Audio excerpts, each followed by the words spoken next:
morning, class. Good morning, sir. So, before we proceed with our discussion for today, may I ask Mr. Nino to lead the prayer for this morning? Or Miss Angel may? Please, can you lead the prayer? In the name of the Father, the Son, and the Holy Spirit. Lord, salamat Lord sa paglalaro ng biyate sa mga Lord sa pagdilong ng pagkakas ko, maglatag sa magpaalam Lord ko sa pagsabot Lord sa lesson in this name pray, amen. In the name of the Father, the Son, and the Holy Spirit, amen. Great. So, kindly take your seats. Thank you. So, class, how are you this morning? How's your sleep? Good. How are you? Good? How about you, Miss Loriza? Mr. Nino? Good. Okay, so since you are all present this morning, so we will proceed with our, before we proceed with our discussion, let me take a review first about your understanding. Okay, I am sure you already knew about the subject and the verb. About the subject, what is the subject and what is the verb, right? You have a prior knowledge to that. Okay, very good. So, before we proceed, let me first, I want you to look at the board and familiarize those words, or if you have any knowledge about it. So that's good. So, this morning, I am going to review about, okay, what is a verb? Verb is an action. Okay, kindly raise your hand. Yes, Miss Prudy. Verb is an action word. Yes, very good. So, verb, the general meaning of the verb is it is an action word. But then, verb has a different types or kind. So, we have verb. There are verbs that conveys action or actions, and then there are verbs that acts as the linking or the one who connects, right? The word from the sentence, and then there are also verb who acts as the helping verb. Okay, so to elaborate it further, so as we have said earlier that verb is an action word. Yes, it is an action word. So the example of verbs that conveys action or words that conveys action is, for example, can you read, Miss Floriza? Walk. Next one. Sing. Next Right. one. Okay, thank you. So what have you noticed about these particular words? That word is an action word that very daily action do. Yes, very good. So, the commonality, the common denominator between these three words, walk, sing, and write, these three words, these are verbs, right? But then, these words conveys Action. very good. So, these verbs conveys action. This is an action verb. These words are verbs, but then they conveys action. Okay? So the next one, kindly stand up, Miss Angel, and read these words.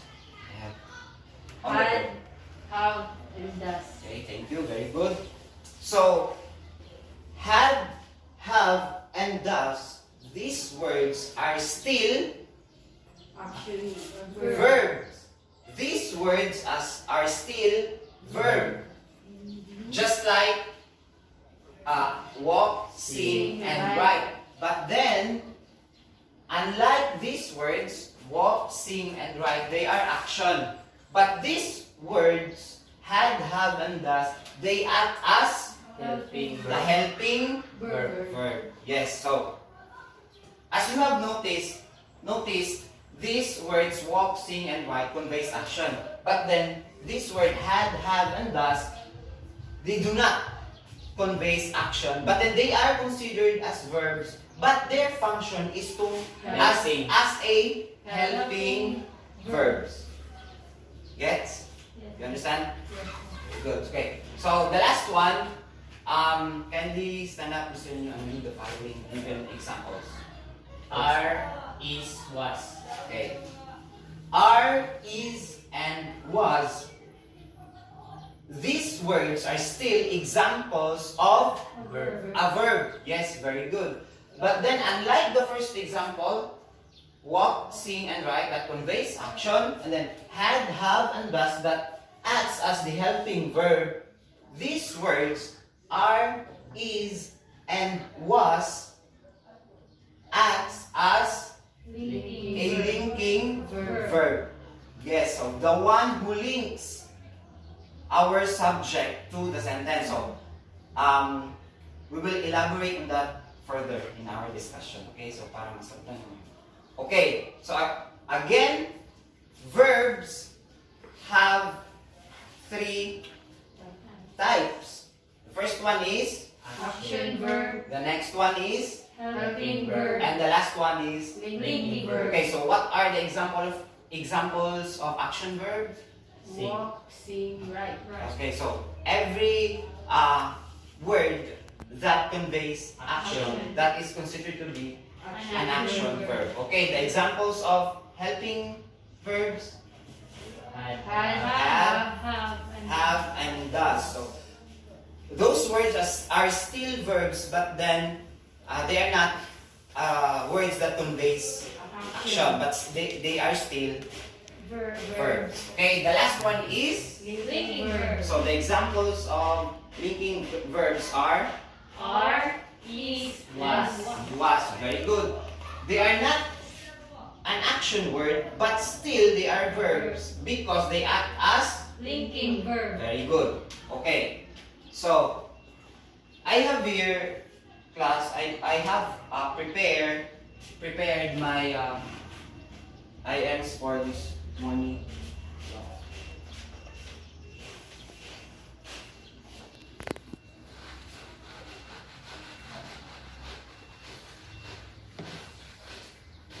So I know that you are still confused about. Oh, I thought that verb is just an action word or words, but so we will clarify that and elaborate it further. So,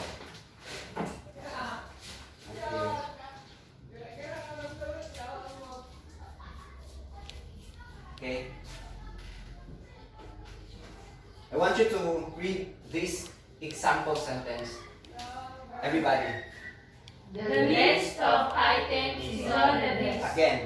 The list of items is on the desk. The list of items is on the desk. Again. The list of items is on the desk. Very good. Okay. I want you to point out or identify which word is the verb in this sentence. Okay, remember, the verb does not only convey action. We have helping, and linking. So, kindly identify the verb in this sentence. Yes, Miss Teresa, kindly stand. Yes, very good. So, in this sentence, the list of items is on the desk. The verb here is the word Is.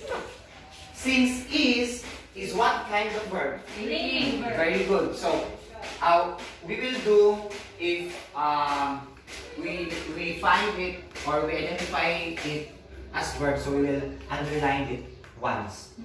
Okay? So I underline it once. Okay. The next one.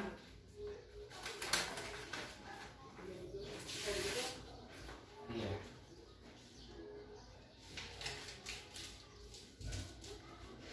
I want you to read it, everybody. The apple apple is is red. Again, The The apple apple is is red. red. Miss Angel.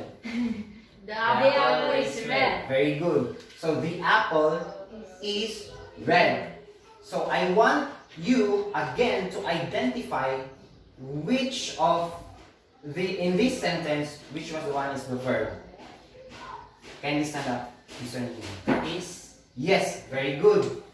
So in this sentence, the verb is the word. Is. Why? Because it is a linking verb. Yes, very good. It is not an action word, but it is still a verb because it is a linking verb. Okay, so the next one,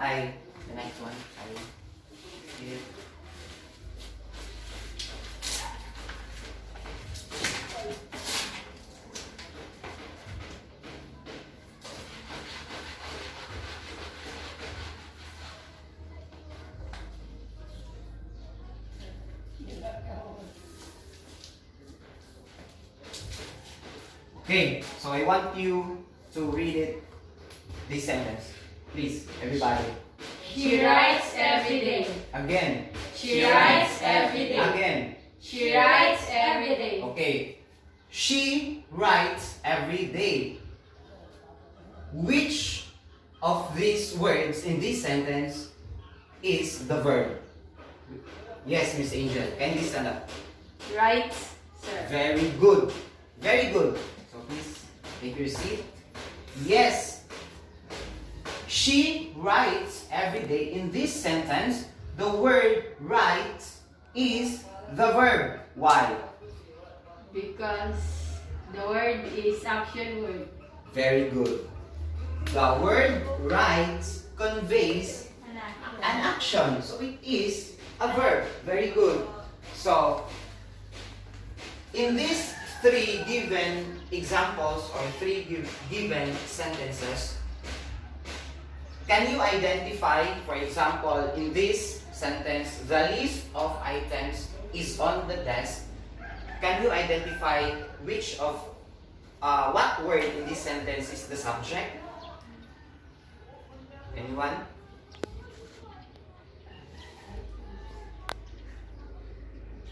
Isa-isa po lang. Say, okay. I know that you are still confused because we don't have, we still not tackle about the what is the subject. So again, I want you to read it, this sentence. The list of items is on the desk. Okay. Our verb in this sentence is the word is, and is a linking verb. Okay. When we say subject, it pertains to the one who is the sentence was all about, or it is what the sentence about. In this example sentence, the list of items is on the desk. What do you think this sentence was all about? It is all about the list. Again, in order for you to identify the subject, you must read the sentence and know the sentence on what particular the sentence is all about. The list of items is on the desk. Meaning, in this sentence, it is all about the list of the items. So, list now is our subject. Very good. In the next example, the apple is red. We already identified is as our verb. So, what do you think is the subject? Yes, Ms. Lorena. The word apple, sir. Yes, very good. Why? Because this sentence, very good, it is the apple. But then, it is the subject because the sentence is all about the apple. So can you follow, are we on the same channel about the subject? Or naklaro-klaro na ninyo about the subject? Okay. The next example, she writes every day. So we already identified our verb that is write. Okay. What do you think is the subject, or who do you think is the subject? She. And is that She, sir. Yes, very good. The word she. Why? Why? She is our subject. She's the Subject, sorry. Siya ang subject. Again? Siya ang nag-on subject. Very good. So, in this given example, she writes every day.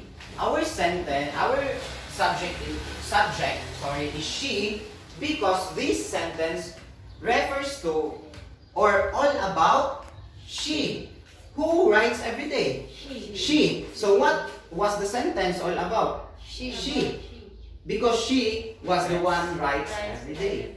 Okay? Again, in this example, number 1, the list of items is on the desk. Our verb is, and our subject is the word list. Why? Because The sentence refers to the word list. the thought of the sentence was all about list. So, list now becomes our subject. In the next example, the apple is red. The apple is our subject since the sentence was referring to or was all about the apple. What is red? Who is red? Apple. The apple. Okay.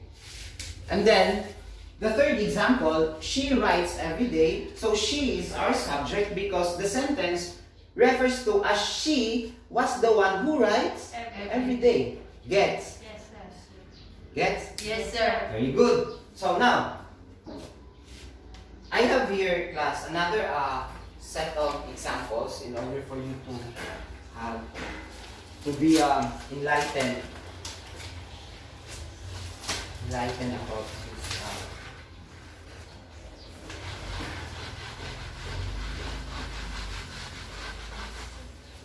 So, I have here the next example. They write every day. So, what do you think is our verb here in this sentence? Right. Right, very good. Why? This is our verb. Why?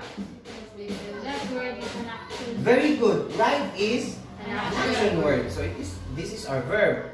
So, who do you think or what do you think is our subject in this sentence? They. They, very good. Why? They Because write every day.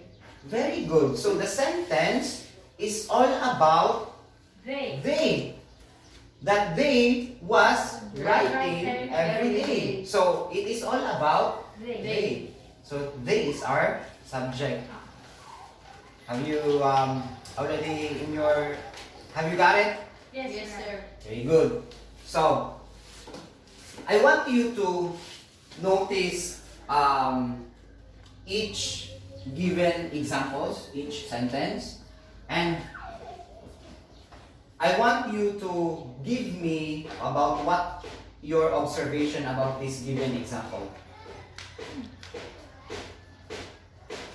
Anyone? Or like if you have observed something. Okay. The first example, we already identified the verb and the subject. Okay. What have you noticed in this word? List. This list is our subject, right? Yes, sir. Right? Yes, sir. And is our verb. Have you noticed that this word is singular? Have you noticed it? Yes. Singular, the word list is singular? Yes or no? Yes. Yes. Yes. Yes or no? Yes. Very good. If the word list is singular, again, the word list is singular. What is the plural form of the word list? List. Again, List. very good. That is the plural form. When we say list with another S, Is an daghan siya. But when we say list without S, isa ra siya. So that's why singular. Gets? Yes, sir. Okay, very good. Now, this is singular. This is singular. Have you noticed our verb? Again, what is our verb in the sentence? Is. Is the word is singular or plural? Singular. Again, Singular. very good. So we have it. What have you noticed in our given subject, which is least, and our verb, which is. What have you noticed? The subject and the verb are singular. Very good. Have you noticed it, Yes. Mr. Limyo and Miss Angel? Yes, sir. Very good. So our subject list is singular and our verb is singular. So therefore they agree with each other. Okay. Another example in this. Give an example. Number two. The apple is red. So we already identified that the word is our verb and the apple is our subject. Again, is the word apple singular or plural? Singular. Why? Wala is. Very good. Without S. Without S. Very good. So the word apple refers only to one. And apple. But then if we are going to make it to its plural form, then we will going to add its S. So meaning daghan. Okay, so this is singular. And then the word is singular or plural? Singular. Very good. So again, what have you noticed? Same. Again, kindly stand up, Miss Angel. The subject and the verb is same. Singular. Very good. So they agree with each Other. other. Okay. Now, returning here at the other side of the board. In this example, she writes every day. We already identified that she is our subject, and then writes as our verb. Okay. The word she, is this singular or plural? Singular. Very good. Singular. And the word write, singular or plural? Plural. Singular. Plural. Lower. Singular. This is Singular. singular. I know you have a confusion on your minds about it, but I will clarify that one. Okay. She is singular. Write is also singular. So they agree with each other. Now, I want you to notice this one. I know that you are thinking that writes, the word writes is plural because naa siya ay S. Right? Yes, sir. But take a closer look. Ang kini siya, ang word nga writes is atuwa siyang verb. Right? Yes. Verb man nato siya. This is an action word. And ang atuang subject diri is ang word nga she. While i-compare nato siya sa first nato nga example nga ang atuang verb diri is ang word nga is. So this is singular. And then ang atuang subject diri Is list. list. Singular. Singular gyapon. So na-confuse mo sa na is. Di ba? Amin yung pag na-is, daghan na diretsyon. No! Because this is our verb. And this is, in the example number 1, ang atong verb is, dili ang word nga list. List is our subject. Ang atong verb is na gets. Yes, sir. Gets. Okay, so, I want you to take a closer look in the fourth example. They write every day. So, our subject here is the word they. And our verb is the word write. So, just as the same as example number 3, okay, to clarify some things, in the verb, in our verb here, kung naa siya'y S sa tuang. So again, kung subject siya, ang iyahang plural form, kung subject siya, ang iyahang plural form with S. But then, kung verb siya, ang iyahang plural form kay without S. So, klaro na. Yes, sir. Klaro na. Kaya ko pinaklaro. Sige. So, I have here another example.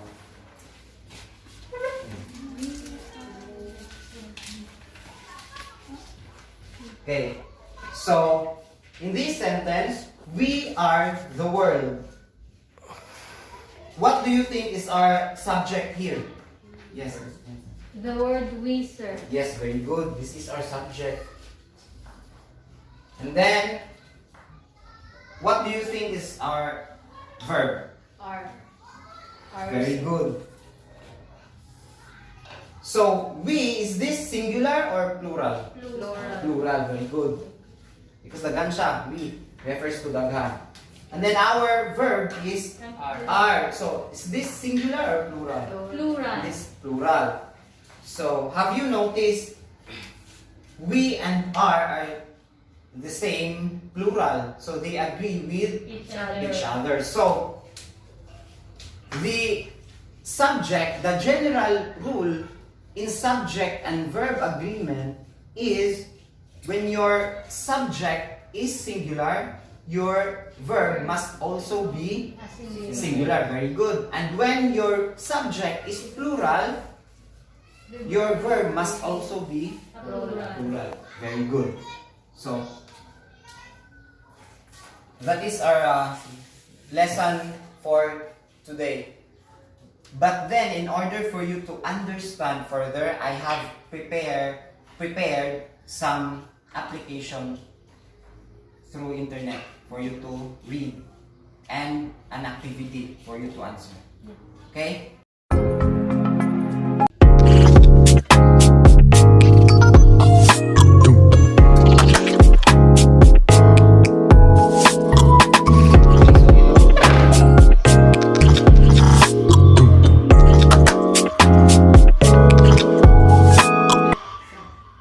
Okay, so good morning, class.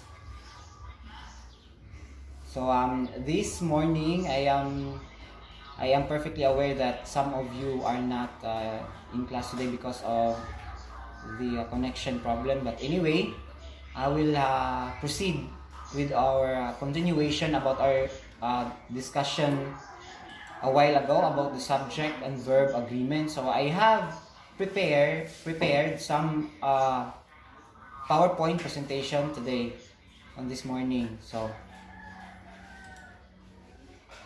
as we all know, the subject and we already knew about what subject and verb agreement was all about, right? Yes, so sir. we must the subject must agree with the verb. If the subject is singular, then our verb must also be singular. But when our verb is plural, then our subject must also be plural. But there are exceptions to that, and that exceptions of that particular condition about the subject and verb agreement is what I have prepared for you this morning. Okay, so I am preparing my presentation.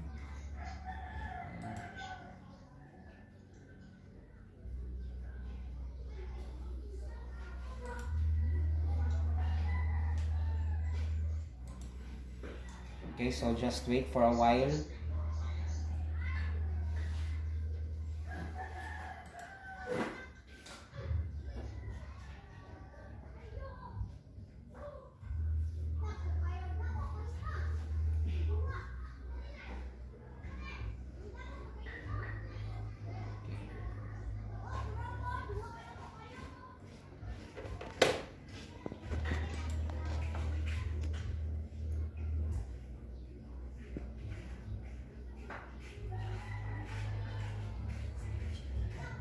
So, have you seen my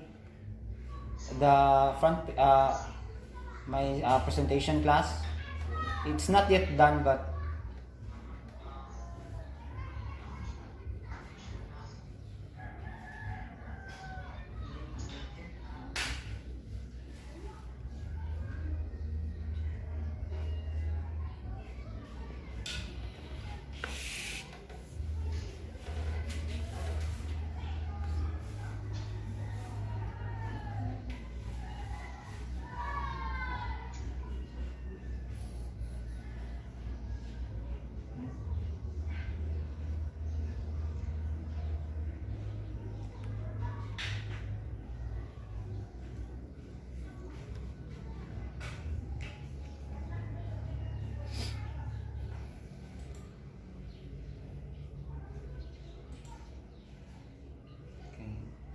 just wait a little longer because the connection is not that stable.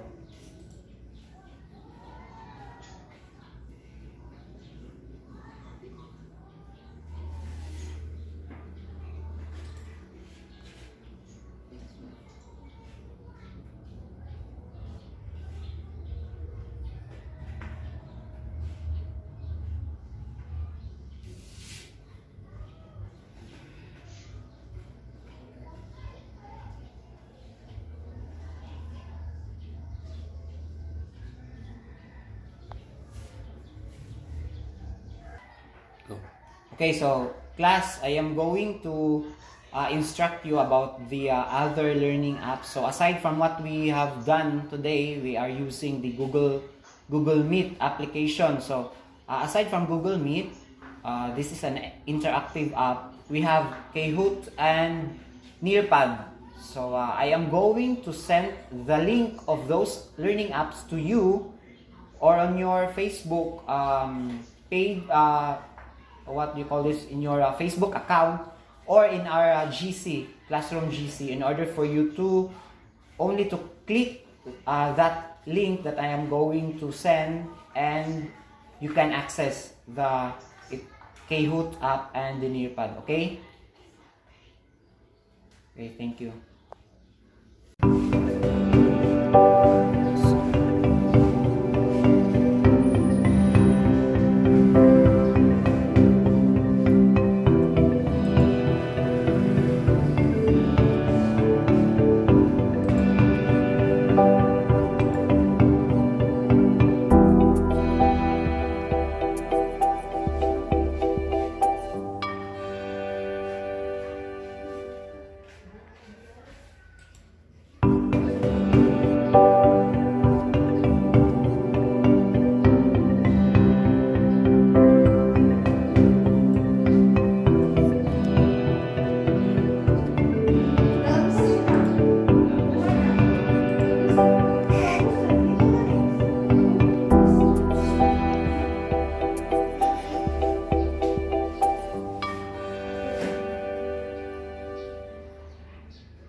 Sige, sagod na.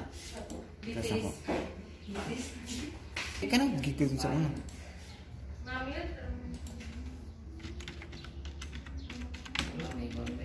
Hindi mo akong password. Hala ka, sorry.